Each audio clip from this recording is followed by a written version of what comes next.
అప్పటి నుంచి 50, 60 కానించి ఇక్కడే మెసిలేను. దారిలో మేము ఆడుకునే వాళ్ళు. కొంతమంది సాధువులు ఉండేవారు. సాధువులు పొద్దున్నే స్నానాలు చేసి సాధువులు వచ్చేవారు ఇక్కడికి. వచ్చేవారు. ఇక్కడండి అక్కడ 2 ఆశ్రమంలో కూడా ఉన్నారు. బ్రహ్మచారి ఉన్నారు. కృష్ణానంద స్వామి ఏమో అవతల ఉండేవాడండి. వీళ్ళందరూ 5 ఆశ్రమాలు ఉన్నాయి ఇక్కడ. వచ్చిన వాళ్ళకి భోజనాలు లేకుండా అందరికీ భోజనాలు పెట్టేవారు. దీని తినక సత్తారు 9 గదులు తలుపులు లేకుండా. మీకు ఎప్పటి నుంచి తెలుసు ఈ గుహ? ఈ గుహ 60 కానించి తెలుసు. 1960 కాడి నుంచి. అసలు ఎవరు కట్టారు ఇది?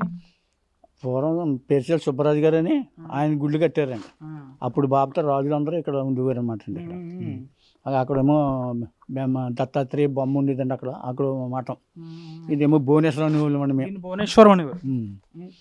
ఆ గూళ్ళో ఉన్న చూసారు. గూళ్ళో బస్సుకి వేసుకుని తపస్సు చేసేవారు. ఇప్పుడు వెళ్తాకి కొంచెం చిరాగ్గా ఉంది. ఇక్కడ కూడా ఉంది. ఈ గోడ కూడా ఉన్నాయండి. మొత్తం ఋషులు లోపల కూర్చొని తపస్సు చేసుకునేవారు. అంటే ఎందుకోసం వచ్చేవారు ఇక్కడికి? చాలా ప్రాంతాలు ఉన్నాయి కదా, ఎక్కడికి ఎందుకు వచ్చేవారు? ఇక్కడ పుణ్యస్థలం అని మునులు తపస్సు చేసిన సోంపల్లి రేవు, ఈ రేవు ముఖ్యమంటండి. అక్కడ నుంచి ఇక్కడ పుసరాలు కూడా ఇక్కడ చేసి అక్కడ కూడా చేస్తారు. పుసరాల స్థానాలు 12 రోజులు.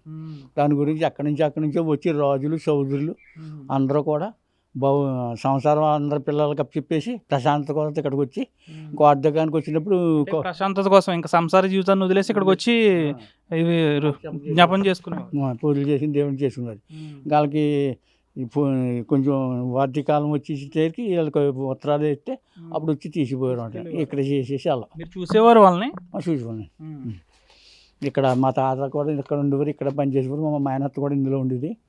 అని చెప్పి మేము ఇక్కడ ఉండేవాడిని. నేను కూడా ఇక్కడ పనిచేసాను కొన్నాళ్ళు ఆశ్రమంలో.